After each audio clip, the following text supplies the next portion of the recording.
पारस global अस्पताल पर होगी कार्रवाई, अधिक राशि वसूली का है आरोप। खबर बिहार के दरभंगा से है।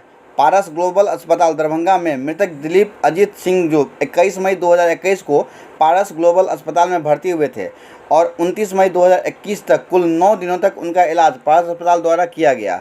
मरीज की मृत्यु 29 से 30 मई की रात्रि 12:58 पे हुई थी। मरीज के पिता अजीत कुमार सिंह द्वारा अधिक राशि वसूली का परिवाद पत्र दायर किया गया था।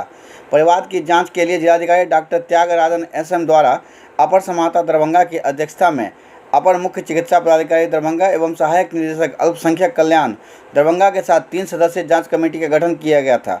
जांच कमेटी द्वारा अपने जांच प्रतिवेदन में बताया गया कि पारस ग्लोबल अस्पताल दरभंगा द्वारा मरीज का इलाज कोविड-19 के दिशा निर्देश के अनुसार नहीं किया गया तथा अत्यधिक अनावश्यक दवाएं मरीज को दी गई।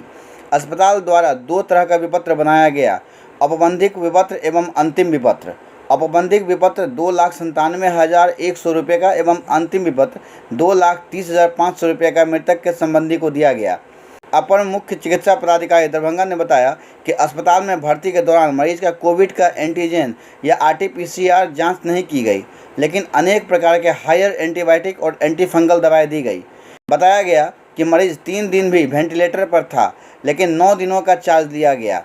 इसके अलावा PPE kits, face mask, N95, gloves, face shield, disposable syringe का चार्ज प्रतिदिन दर्शाया गया है।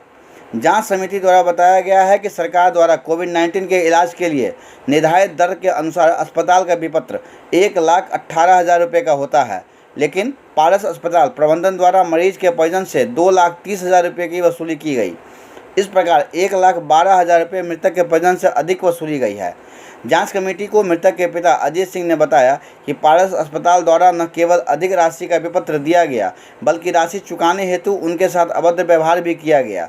जांच कमेटी द्वारा अपने अंतिम जांच प्रतिवेदन में पारस ग्लोबल अस्पताल प्रबंधन से 1,12,000 रुपये की वसूली करने व उसके विरुद्ध अनुशासनिक एवं विधि सम्मत कार्रवाई करने की अनुशंसा जिलाधिकारी दरभंगा से की गई है। SCS मिथिला के लिए डेस्क की रिपोर्ट।